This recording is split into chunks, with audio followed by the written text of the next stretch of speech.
Hello बच्चों। हमारा प्रश्न दिया हुआ है, निम्नलिखित में कौन सा एमिनो समूह के स्थान पर इमिनो समूह रखता है? Proline, isoleucine, tryptophan, serine. चलिए समझते हैं इस प्रश्न को। अगर इस प्रश्न की मुख्य अवधारणा की बात की जाए तो मुख्य अवधारणा में क्या हो गया, जो हमारा एमीन होता है वो तीन तरह का होता है, ठीक है।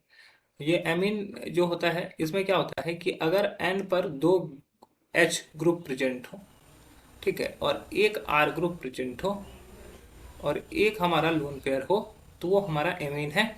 और इसको एमिनो इमिनो किसको बोलते हैं? जब एन पर हमारा एक एच बॉन्ड हो और दो बॉन्ड खाली हो, तो इस तरह के आ, इस चीज को एमिनो बोलते हैं। तो अगर मान लो कि इसकी जगह पर अगर ये चीज रख ले तो क्या होगा?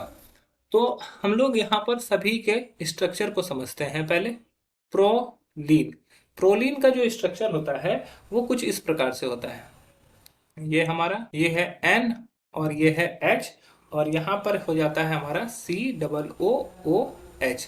तो ये जो है हमारा प्रोलीन है। तो प्रोलीन में देखो यहाँ पे क्या होता है कि NH ग्रुप प्रेजेंट रहता है, ठीक है, और दोनों तरफ इस तरफ में बॉन्ड खाली रहता है।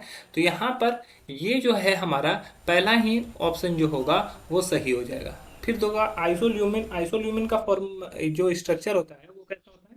CH3 CH2 CH CH3 CH NH2 और COOH। तो यहाँ तो एमीन ग्रुप प्रेजेंट है, तो ये तो बिल्कुल भी नहीं होगा। तीसरा है हमारा ट्रिप्टोफैन। ट्रिप्टोफैन का फॉर्मूला क्या होता है? ये बेंजीन रिंग होता है, ठीक है। और बेंजीन रिंग में दूसरा जो रिंग होता है उसमें क्या होता है कि हमारा क्या क्या प्रेजेंट रहता है? ये हमारा एक तरफ तो NH प्रेजेंट रहता है, एक तरफ में हमारा क्या होता है कि ग्रुप निकला रहता है, ठीक है। ये जो होता है ये कुछ इस प्रकार से रहता है, यहाँ पर डबल बॉन्ड रहता है, ओके। और यहाँ पर हो जाता है CH2CH, और यहाँ पर होता है NH2, और यहाँ पर होता है COOH। तो यहाँ पर NH और NH2 दोनों ग्रुप चल प्रेजेंट है, तो ये NH2 की भांति कार्य करता है, तो ये भी गलत हो जाएगा। अब चौथा और आखिरी है सीरीन। सीरीन का जो फॉर्मूला होता है वो होता है OH CH2CH NH2 और COOH। तो ये सीरीन का फॉर्मूला होता है। तो यहाँ पे भी NH2 लगा हुआ है, तो ये भी गलत हो जाएगा। तो हमारा जो सही उत्तर हो जाएगा वो ऑप्शन ए हो जाएगा, प्रोलीन। आशा है यह प्रश्न आपको समझ में आया होगा। धन्यवाद।